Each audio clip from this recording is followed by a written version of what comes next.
The federal government's proposed peace talks with militants on Sunday morning suffered a major setback as the Niger Delta Avengers blew up several oil facilities belonging to the Nigerian National Petroleum Corporation (NNPC), Chevron Nigeria Limited, and the Nigerian Petroleum Development Corporation (NPDC).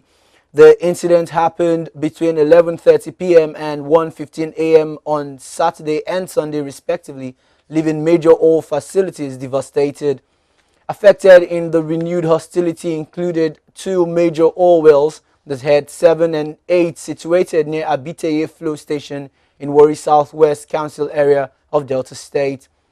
Also damaged by the militant group are two major crude oil trunk lines operated by the Nigerian National Petroleum Corporation and the Nigerian Petroleum Development Company close to the Batan Flow Station.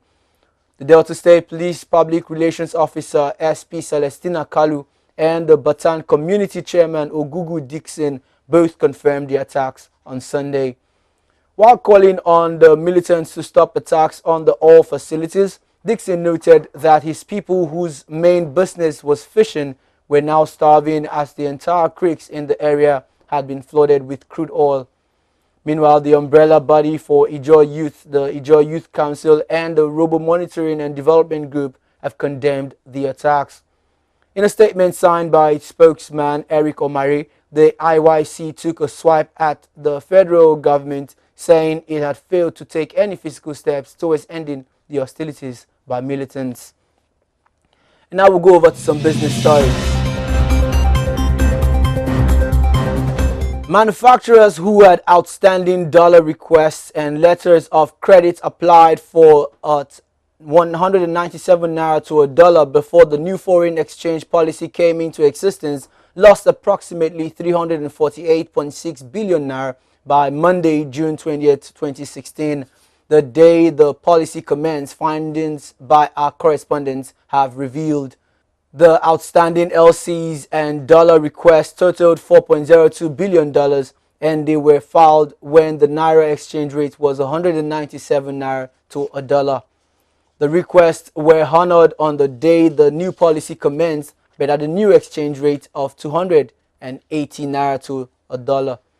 The agreed amounts bid for by the manufacturers under the former exchange rate of 197 naira to $1 was 827.4 billion naira, but the amount they were asked to pay based on the new rate was 1.176 trillion naira.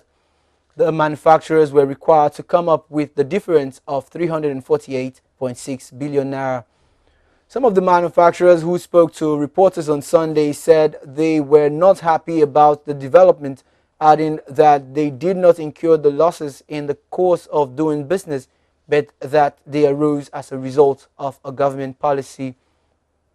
They said more job losses and company closures would be the consequence of making them to pay the difference between the old and new exchange rates.